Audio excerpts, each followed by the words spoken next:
Hello friends, कैसे हैं आप सब। तो अच्छे होंगे, पढ़ाई वढ़ाई अपनी कर रहे होंगे। और हमारी जो शॉर्ट वीडियोज आ रही हैं, जितनी छोटी छोटी वीडियोज आ रही हैं टॉपिक वाइज आप सभी के लिए, जैसे कल हमने वीडियोस बनाई थी मौर्यकालीन अधिकारियों के बारे में और बात करी थी गौतम बुद्ध के बारे में। गौतम बुद्ध के बारे में वीडियो जो है बहुत इंपॉर्टेंट है, क्योंकि हमने सब कुछ इसमें समेट दिया है जो आपके एग्जाम के पॉइंट ऑफ व्यू से रिलेवेंट है। बाकी जितनी भी वीडियोस आई हैं वो सब भी वीडियोस आप सभी को देखनी है। अगर अभी तक आपने वो वीडियोस नहीं देखी तो उन सबको जरूर से जरूर देखिएगा। आज हमारा टॉपिक होने वाला है वीडियोस की। अगर हम बात करें आज हमारी वीडियो जो होने वाली है, जिसमें हम बात करें बात करने वाले हैं, उससे पहले आपके लिए थोड़ी सी इंफॉर्मेशन है यहाँ पर।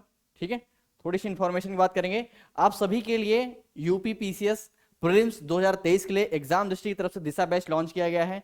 तो जिन लोगों ने अभी तक इस बैच को नहीं ज्वाइन किया है, जो लोग चाहते हैं कि सच में चाहते हैं कि उनका सिलेक्शन हो, प्रीलिम्स उनका क्वालिफाई हो, सच में चाहते हैं कि वो अपना एग्जाम अच्छे से क्लियर कर सकें, उन सभी के लिए है ये बैच। ठीक है, बाकी अगर आप चाहते हैं अपने आप से करना तो अपने आप से भी कर सकते हैं, कोई दिक्कत वाली बात नहीं है ऐसी।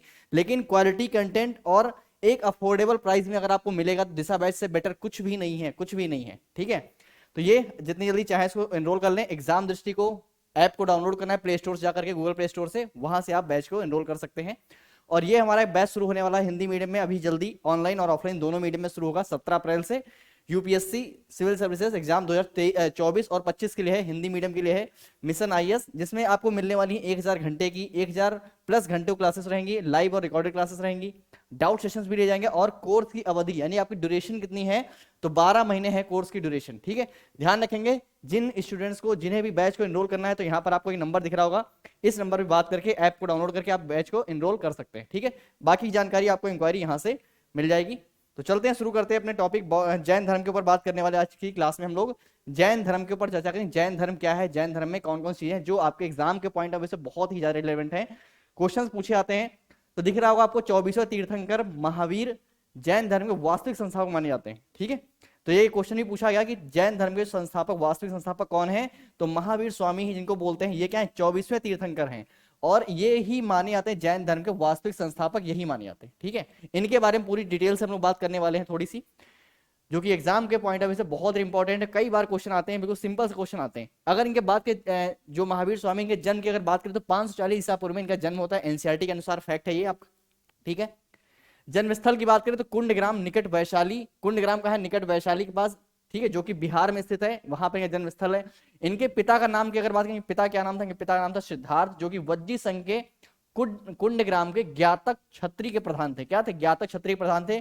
कुंडग्राम, वज्जी संघ, ये सारी चीजें आपको याद रखनी है, क्योंकि एग्जाम में कुछ भी स्टेटमेंट, कभी कभी क्वेश्चन आपसे सीधे नहीं पूछते हैं।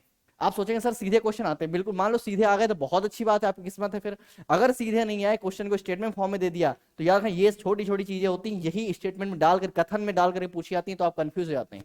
ठीक है, इनके पिता का नाम था सिद्धार्थ। इनकी माता का नाम की बात करें, इनकी माता थी त्रिशला, जो कि लिच्छवी शासक चेटक की बहन थी। ठीक है, लिच्छवी शासक चेटक की बहन थी। इनके पिता सिद्धार्थ जो कि वज्जी संघ से संबंधित हैं। ध्यान रखनी ये चीजें, ये सारी चीजें आपको। बचपन का नाम अगर बात करें, जो महावीर स्वामी है, इनके बचपन का नाम था, इनके वर्धमान महावीर, क्या नाम था, वर्धमान महावीर। इनकी पत्नी का नाम क्या, इनकी पत्नी का नाम क्या था, इनकी पत्नी का नाम था यशोदा। क्या था, इनकी पत्नी का नाम यशोदा था, जो कि कौंडिन्य गोत्र के राजा समरवती की कन्या थी। किसकी थी, कौंडिन्य गोत्र के राजा समरवती कन्या थी इनकी पत्नी यशोदा। ठीक है, यहां पर सही कर लेंगे। चलिए आगे देखते हैं, और इंपॉर्टेंट फैक्ट्स इनके जीवन से संबंधित है। इनकी पुत्री का नाम प्रियदर्शना होता है। इनका जो दामाद है, जिसको जमाली, जो कि इनका प्रथम विरोधी होता है। इनके विरोधी भी हैं, कुछ विरोधी इनकी बात करें, प्रथम विरोधी कौन है, जमाली है, जो कि इन्हीं का दामाद है। ज्ञान प्राप्ति के 14वें वर्ष, ठीक है, ज्ञान प्राप्ति के 14वें वर्ष इनके दामाद बनते हैं जमाली। और द्वितीय विरोधी की अगर बात करें तो तीसगुप्त है। ये क्वेश्चन पूछा गया एग्जाम में कि ज्ञान प्राप्ति के 16वें वर्ष में इनके दूसरे विरोधी हो गए थे, जो इनसे विरोध करके अलग चले जाते हैं। ठीक है, जमाली और तीसगुप्त, ये दो व्यक्ति हैं। ग्रह त्याग की अगर बात करें, इन्होंने ग्रह कब त्याग, 30 वर्ष की आयु में बड़े भाई नंदीवर्धन की आज्ञा से इन्होंने ग्रह त्याग किया था। अगर हम अभी थोड़ा सा लिंक करें यहां से कि बौद्ध धर्म में अगर चले, बौद्ध धर्म में ग्रह त्याग जो होता है उसको क्या बोलते, उसको बोलते महाभिनिष्क्रमण बोलते थे। क्या बोलते थे, महाभिनिष्क्रमण। तो देखना ये दोनों टॉपिक, जो बौद्ध धर्म जैन धर्म, दोनों टॉपिक अगर लिंक करके पढ़ोगे ना, बहुत ईजी है, बहुत ईजी है, आपको फैक्ट्स आसानी से याद हो जाएंगे सारे। ठीक है, अब बात करें इनके शिष्य की, बात करें शिष्य इनके कौन है, मखली पुत्र गोशाल। मखली पुत्र गोशाल जो है, जो कि आजीवक संप्रदाय के संस्थापक थे ये। तो आपसे क्वेश्चन अगर पूछे आजीवक संप्रदाय के संस्थापक कौन, मखली पुत्र गोशाल है, जो कि क्या है, इनके शिष्य हैं, महावीर के शिष्य हैं। ठीक है। अगर बात करें यहाँ पर ज्ञान प्राप्ति, इनको 12 वर्ष की तपस्या के पश्चात ज्ञान की प्राप्ति हुई थी। और देखिए जैसे गौतम बुद्ध की जब बात करें तो उनको निरंजना नदी के तट पर ज्ञान की प्राप्ति हुई थी। कहां पर? निरंजना नदी के तट पर उनको ज्ञान की प्राप्ति हुई थी। उसी तरह से अगर बात करें इनका ज्ञान प्राप्ति स्थल क्या है, तो जंभिका ग्राम ऋजुपालिका नदी के तट पर। उनका उन जो बुद्ध है उनको ज्ञान की प्राप्ति कहां होती? उनको होती निरंजना नदी के तट पर। इनको कहां पर? ऋजुपालिका नदी के तट पर। ये सारे फैक्ट याद रखने, आपको समझ लेना, सुन लेना, 2-3 बार वीडियोस को देखेंगे सब याद हो जाएगा। साल वृक्ष क्या है? इसी वृक्ष के नीचे इन्हें ज्ञान की प्राप्ति हुई थी, साल वृक्ष के नीचे। प्रथम शिष्य कौन थे? जामाली थे। ठीक है। प्रथम उपदेश किथे? तो राजगिरी में विपुलांचल पहाड़ी पर। ये पहाड़ी याद रखना नाम, राजगिरी में है विपुलांचल पहाड़ी तथा वाराकर नदी के तट पर इन्होंने प्रथम बार उपदेश दिया था। तो पूछेंगे भाई प्रथम बार उपदेश किस पहाड़ी पर दिया था? मान लो स्टेटमेंट में कथन में क्वेश्चन देते हैं, आपको पूछते हैं भाई 4-5 पहाड़ी नाम दे दिए, मान लो पूछे किस पहाड़ी पर दिया, तो विपुलांचल पहाड़ी जो कि राजगिरी में है। प्रमुख उपाधियां अगर बात करेंगे, प्रमुख उपाधियां कौन सी है, तो इनको एक उपाधि है इनकी कैवलिन की। कैवलिन मतलब कैवल्य मतलब सर्वोच्च ज्ञान प्राप्त व्यक्ति उपाधि। और जिन मतलब क्या? जिन मतलब होता है विजेता। जिन की भी उपाधि मिली थी, कैवलिन की भी उपाधि मिली थी। अहर्त मतलब पूज्य है, ये निर्ग्रंथ मतलब बंधन रहित है। ये सब इनकी क्या है? प्रमुख इनकी उपाधियां हैं। अहर्त, निर्ग्रंथ, कैवलिन, कैवल्य, जिन, और ये सब इनकी उपाधियां हैं, तो याद रखेंगे सारे। जीवन के अंत दिन के कहां पर बीते? अंतिम वर्ष कितनी? 72 वर्ष की आयु में इनकी मृत्यु होती है। और पावापुरी जो कि राजगिरी में स्थित है। ये क्वेश्चन बीपीएससी में आया हुआ है क्वेश्चन, और कई सारे एग्जाम में आपके पेपर उठा के देखेंगे, पुराने पेपर को किसी भी स्टेट पीसीएस में देखेंगे, ये क्वेश्चन आपसे एवरग्रीन टॉपिक्स होते हैं, ये सभी एग्जाम में आपको क्वेश्चन आते हैं।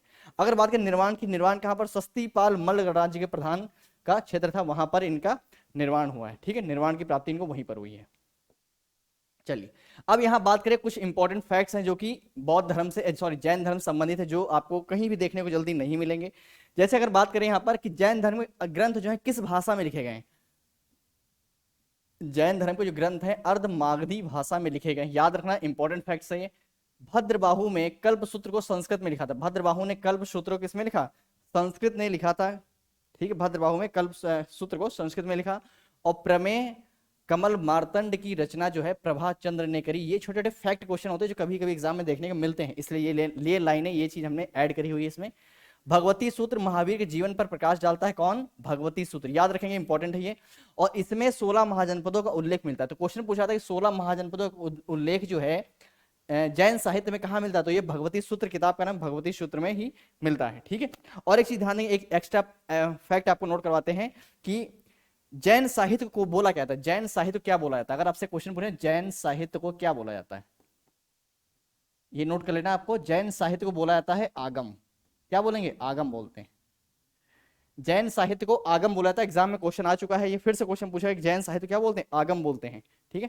तो ये कुछ साहित्य की बात हो गई, यहाँ पर कौन सी भाषा इनकी है इसकी बात हो गई। चलिए अब जैन धर्म कुछ मान्यताएं, प्रमुख मान्यताएं इनकी है। कौन कौन सी मान्यताएं? देखिए यहाँ पर लिखा है जैन धर्म में अहिंसा पर विशेष बल दिया गया है। इसमें कृषि और युद्ध में भाग लेना क्या है? प्रतिबंधित है। ये कृषि में आप कृषि नहीं कर सकते हैं, क्योंकि बहुत सारे जीवों की हत्या होती है, युद्ध में व्यक्तियों की हत्याएं होती हैं, इसीलिए। और ये क्या है? इनका उद्देश्य क्या है? अहिंसा पर विशेष बल होता है जैन धर्म का। तो ये चीज ध्यान देना। जैन धर्म पुनर्जन्म एवं कर्मवाद में विश्वास करता है। पुनर्जन्म में विश्वास करेगा और कर्मवाद में विश्वास करेगा। इनके अनुसार कर्म फल ही क्या है? जन्म का तथा मृत्यु का कारण है। जो आप कर्म करते हैं वही कर्म के फल ही क्या है? आपके जन्म और मृत्यु के कारण बनते। तो ये सारी लाइनें इंपॉर्टेंट है, सबको नोट्स बना लेना पेज पे। कहीं भी 2-3 देखो, जितनी वीडियोस आ रही ना, गारंटी बता रहे, एक कॉपी ले लो, 100 कम से कम 50-60 पेज की, 100 पेज की कॉपी ले लो। जितनी वीडियोस आ रही हैं सब वीडियोस से अगर आपने नोट्स बना लिए, गारंटी बता रहे एग्जाम देके जिस दिन आओगे खुद आप कहोगे कम से कम 25 से 30 क्वेश्चन, कम से कम 30 से ज्यादा क्वेश्चन मिलेंगे। 30 से 35 क्वेश्चन आपको इन्हीं वीडियोस से ही मिलेंगे। जितनी वीडियोस हमारी आने वाली हैं, शॉर्ट वीडियोस जितनी आने वाली, सबके नोट्स बना लेना। जितने क्वेश्चन जो बता रहे हैं ना 30 से 35 बहुत होते हैं, बहुत है, ये मामूली नहीं होते हैं, क्योंकि टॉपिक बहुत सिलेक्टेड हमने रखे हैं इसके, जिससे आपको एग्जाम में काफी ज्यादा हेल्प मिले इससे। ठीक है। अब देखिए बौद्ध धर्म की तरह जैन धर्म में वर्ण व्यवस्था की निंदा, देखो बौद्ध धर्म की तरह जैन धर्म में क्या है? वर्ण व्यवस्था की निंदा नहीं की गई है। और देखो जैन धर्म संसार की वास्तविकता को स्वीकार करता है, पर सृष्टिकर्ता के रूप में ईश्वर को नहीं स्वीकार करता है। ध्यान रखेंगे, जैन धर्म जो है ईश्वर की सत्ता को स्वीकार नहीं करता है। ये चीज समझ लेना अच्छे से सभी लोग। ठीक है। जैन धर्म में देवताओं के अस्तित्व को स्वीकार किया गया है, किंतु उनका स्थान किससे? जिन से नीचे रखा गया। अभी आपने जस्ट पढ़ा था, जिन किन्हें बोलते? जिन, जो महावीर स्वामी, इन्हीं को जिन की उपाधि दी गई थी, कैवल्य की उपाधि, कैवलिन की उपाधियां ये सब इनको दी गई हैं। तो इन्होंने देवताओं के अस्तित्व को तो माना है, लेकिन क्या है? क्या माना, लेकिन कहा कि जिन से ऊपर नहीं है, जिन से नीचे रखा देवताओं को। ये चीजें ध्यान रखनी, सारी चीजें। चलिए, अब 5 महाव्रत हैं जो आपके एग्जाम में पूछे, कोई क्वेश्चन यहाँ पर सीधे से पूछते हैं भाई 5 महाव्रत कौन से हैं। तो पहला इनका महाव्रत है अहिंसा। अहिंसा का मतलब जीव की हिंसा ना करना, ठीक है। सत्य है, सत्य मतलब सदा सत्य का मधुर बोलना, मतलब मधुर बोलो, अच्छा बोलो और सदा सत्य बोलो, ये इनके महाव्रत में शामिल है। दूसरा महाव्रत है सत्य। तीसरा है अपरिग्रह। अपरिग्रह का मतलब होता है संपत्ति को ग्रहण नहीं करना है, ठीक है। और है अपरिग्रह, और देखो आपका क्या होगा, ये अस्तेय हो। चौथा जो है यहाँ पर, ये सही कर लेना इसको, अस्तेय है। अस्तेय मतलब चोरी ना करना है, ये अपरिग्रह नहीं, यहाँ पर लिखना, सही कर लेना इसको, टाइपिंग मिस्टेक होगी यहाँ पर थोड़ी सी। अस्तेय, अस्तेय क्या होता है, अस्तेय का मतलब होता है चोरी ना करना, ठीक है, चोरी ना करना। पांचवा जो है ये है ब्रह्मचर्य। ब्रह्मचर्य मतलब इंद्रिय निग्रह करना, मतलब ब्रह्मचर्य का पालन करना, अपने इंद्रियों को अपने वश में करना। ये 5 महाव्रत है, तो सारे याद कर लेना, अहिंसा, सत्य, अपरिग्रह, अस्तेय, ब्रह्मचर्य। ये ठीक कर लेना सभी लोग, ठीक है। नोट्स बनाना तो सही कर लेना, अस्तेय होता है। उसके बाद देखो त्रिरत्न की बात करें। त्रिरत्न मतलब मोक्ष कैवल्य की प्राप्ति है। 3 रत्न कौन से, सम्यक ज्ञान मतलब वास्तविक ज्ञान होना चाहिए, सम्यक दर्शन मतलब सत्य में विश्वास होना चाहिए, और सम्यक चित्त मतलब इंद्रियों व कर्मों पर पूर्ण नियंत्रण होना चाहिए व्यक्ति का। अब ये क्या है, ये 3 रत्न हैं। जैसे हमने आपको बौद्ध धर्म में पढ़ाया था, कौन से 3 रत्न है, BDS जो आपको बताया था, बौद्ध धम्म संघ, ठीक है। उसी तरह से जैन धर्म में भी 3 रत्न है, सम्यक ज्ञान, सम्यक दर्शन, सम्यक चरित्र। ये सारी चीजें आपको याद रखनी है, इंपॉर्टेंट है ये। चलिए, अब यहाँ पर देखिए, यहाँ पर हमने आपको कुछ कंपैरिजन के थ्रू चीजें बताई हुई है, जैसे दिगंबर और श्वेतांबर। आप सभी लोग जानते हैं बौद्ध धर्म जैन धर्म का क्या विभाजन होता है, 2 भागों में, दिगंबर और श्वेतांबर। अब अगर बात करें श्वेतांबर जो होते हैं, इनको बोलते हैं तेरापंथी। क्या बोलते हैं, तेरापंथी बोलते हैं। और दिगंबर को क्या बोलते हैं, दिगंबर को बोलते हैं, आपको दिख रहा होगा समैया। क्या बोलते हैं, समैया। तो आपको श्वेतांबर और दिगंबर आपने कई बार एग्जाम में सुनेंगे। अगर पूछे इस संप्रदाय के प्रमुख कौन है, तो स्थूल भद्र है। कई बार एग्जाम में क्वेश्चन आएगा श्वेतांबर के संस्थापक है, श्वेतांबर के प्रमुख कौन है, तो श्वेतांबर के प्रमुख जो है स्थूल भद्र है। उसी तरह से यहाँ पर देखो दिगंबर दिया हो, दिगंबर के जो प्रमुख है ये भद्रबाहु है, ठीक है। मोक्ष प्राप्ति हो तो इन्होंने श्वेत वस्त्र त्याग आवश्यक नहीं है, ठीक है। मोक्ष प्राप्ति हो तो क्या नहीं बताया, क्या कि भाई जो श्वेत वस्त्र है त्याग आवश्यक नहीं है। और देखो इनके जीवन में स्त्रियां निर्वाण के योग्य हैं। किसमें, श्वेतांबर की बात हो रही है। दिगंबर में देखो क्या है, वस्त्र त्याग आवश्यक है। इन्होंने कहा मोक्ष अगर प्राप्त करना है तो वस्त्र का त्यागना बहुत जरूरी है। तो जिन भी आप ऋषि मुनियों को बहुत से देखते होंगे जो वस्त्र नहीं धारण करते हैं, नग्न अवस्था में रहते हैं, वस्त्र नहीं धारण करते, वो कौन है, वो दिगंबर, जैन धर्म की दिगंबर शाखा से बिलोंग करते हैं, ठीक है, ध्यान रखना। और देखो इन्होंने कहा कि स्त्रियों को निर्वाण की आवश्यकता नहीं है। किसने, दिगंबर ने बोला। कैवल्य प्राप्ति के उपरांत भोजन की आवश्यकता नहीं होती है। इन्होंने बोला कि कैवल्य प्राप्ति के उपरांत भोजन की आवश्यकता, यहाँ क्या बताया, इन्होंने कहा कि भोजन की आवश्यकता है। दिगंबर बोलते हैं कैवल्य की प्राप्ति के बाद भोजन की आवश्यकता भी नहीं है, ठीक है। बहुत ही मतलब कठोर जीवन है जो बहुत जैन लोग, जैन धर्म के लोग जो है, उनका जीवन बहुत ही कठोर है, ठीक है। ये महावीर के विवाहित को क्या मानते हैं, विवाहित मानते हैं, और उनकी संतानें थी, ऐसा मानते हैं कौन, ये श्वेतांबर के लोग जो है। श्वेतांबर विभाजन जो हुआ, श्वेतांबर लोग क्या मानते हैं, जैन जो महावीर स्वामी हैं ये विवाहित थे और इनकी संतानें भी थी। लेकिन जो दिगंबर संप्रदाय के लोग ये बोलते हैं कि महावीर को अविवाहित मानते, कहते हैं महावीर ने शादी नहीं की और ये अविवाहित थे। ये 19वें तीर्थंकर मल्लीनाथ को स्त्री मानते हैं। मल्लीनाथ को लेकर के काफी मतभेद है, तो आपको ध्यान रखना किसके द्वारा क्या माना गया। मल्लीनाथ को स्त्री मानते हैं श्वेतांबर वाले, जबकि 19वें तीर्थंकर मल्लीनाथ को पुरुष मानते हैं। कौन, दिगंबर। दिगंबर संप्रदाय के लोग मल्लीनाथ को पुरुष मानते हैं और ये स्त्री मानते हैं। ये जैन आगम ग्रंथ को स्वीकार करते हैं। अभी हमने आपसे क्या बताया था कि जैन साहित्य क्या बोलते हैं, आगम बोलते हैं। तो आगम को किसने स्वीकार किया, श्वेतांबर ने, और आगम ग्रंथ को अस्वीकार करते हैं दिगंबर के लोग, ठीक है। दिगंबर संप्रदाय के लोग क्या करते हैं, अस्वीकार करते हैं, ठीक है। इसके बाद आपको एक चीज हम नोट करवाएंगे जो कि स्लाइड में नहीं है, तो आप नोट करना उस चीज को कि, ठीक है, उस चीज को नोट करना। यहां पर हम आपको बता रहे हैं कुछ जैन लोग हैं, जैन गुरु हैं, जिनकी प्रतीक एग्जाम में आपसे क्वेश्चन पूछे कि इनका क्या प्रतीक है। जैसे आदिनाथ या ऋषभनाथ है, आदिनाथ इनका नाम है, आदिनाथ या ऋषभनाथ। तो इसको नोट कर लेना आप सभी लोग अपने कॉपी पर। आदिनाथ है, ऋषभनाथ है। इनका प्रतीक चिन्ह अगर बात करें, इनका प्रतीक चिन्ह क्या है, वृषभ है, यानी कि सांड है, ठीक है। इनका प्रतीक चिन्ह क्या है, वृषभ, ये चीज नोट कर लेना, और सांड, ठीक है। वृषभ या सांड इनका प्रतीक चिन्ह है आदिनाथ का। ये भी जैन धर्म के ही गुरु हैं, ठीक है, प्रथम है। और अजितनाथ एक है, इसके बाद अजितनाथ। ये क्वेश्चन मैचिंग वाले आते हैं, कई बार एग्जाम में आए हुए क्वेश्चन, लोगों से गलतियां होती हैं। इनका प्रतीक चिन्ह जो है हाथी है, हाथी मतलब गज, ठीक है। इनका प्रतीक चिन्ह क्या हो गया, हाथी हो गया। तीसरे की अगर बात करें संभवनाथ, संभवनाथ का प्रतीक चिन्ह क्या है, घोड़ा है, शंभवनाथ, ठीक है, शंभवनाथ का प्रतीक चिन्ह जो कि घोड़ा, जिसको बोलते हैं अश्व, ठीक है। ये आपको सारे नोट कर लेना अपनी कॉपी में, जहां भी नोट्स इसका वीडियोस के आप बना रहे हैं। मल्लीनाथ, मल्लीनाथ का क्या है, कलश है। मल्लीनाथ, मल्लीनाथ का क्या है, इनका प्रतीक चिन्ह जो है वो कलश है। ये सारे नोट कर लेना जितने बता रहे हैं आपको, ये सारे इंपॉर्टेंट, कहीं ना कहीं मैचिंग से आपसे मिलेंगे। नेमीनाथ, नेमीनाथ का नील कमल है, नेमीनाथ, ये भी इनके जैन गुरु हैं, ठीक है। नेमीनाथ, नेमीनाथ का क्या है, नील कमल है। तो आपको याद कर दें, ये कैसे भी करके आप याद करो, रट लो, कुछ भी करो, एग्जाम में करके आओगे, ठीक है। एक है अरिष्ट नेमी, अरिष्ट नेमी, अरिष्ट नेमी जो है ये क्या है, अगर इनकी बात करें तो इनका प्रतीक चिन्ह है शंख, इनका प्रतीक चिन्ह क्या होता है, इनका प्रतीक चिन्ह है शंख, अरिष्ट नेमी। अरिष्ट नेमी के बाद आते हैं एक है विमलनाथ, विमलनाथ, ठीक है। विमलनाथ का क्या है, बारह, बारह मतलब सुअर, बारह जो है ये क्या है, ये सुअर है, ठीक है, ठीक है। ये विमलनाथ जो है बारह सुअर। और इसके बाद शीतलनाथ है, एक और है शीतलनाथ। हम आपको इतने नोट करवा देंगे कि आपको एग्जाम में कहीं से भी आया आप चीजें कर लो बस, ठीक है। इनका प्रतीक चिन्ह जो है वो कल्प वृक्ष है, कल्प वृक्ष है, कल्प वृक्ष है। अब आपके दो और हैं, एक पार्श्वनाथ है जो कि सांप है, पार्श्वनाथ एक गुरु हैं, पार्श्वनाथ, ठीक है, पार्श्वनाथ। और एक है महावीर स्वामी,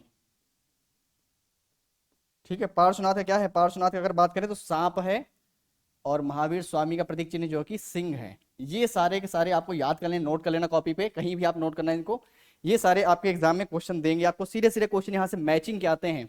जैन गुरु और उनके प्रतीक चिन्ह, ठीक है, यहाँ पर लिखना जैन गुरु, हेडिंग बना लेना जैन गुरु और उनके प्रतीक चिन्ह, ठीक है, प्रतीक चिन्ह। तो ये आपको हेडिंग बना के नोट कर लेना, ये टॉपिक्स आपका इंपॉर्टेंट है, इसीलिए हमने आपको ये चीजें बताई हैं जो कि हमारी स्लाइड में नहीं थी, लेकिन ये बताना बहुत जरूरी था क्योंकि यहाँ से क्वेश्चन पूछा था आपसे, ठीक है। चलिए स्क्रीनशॉट ले लिया होगा।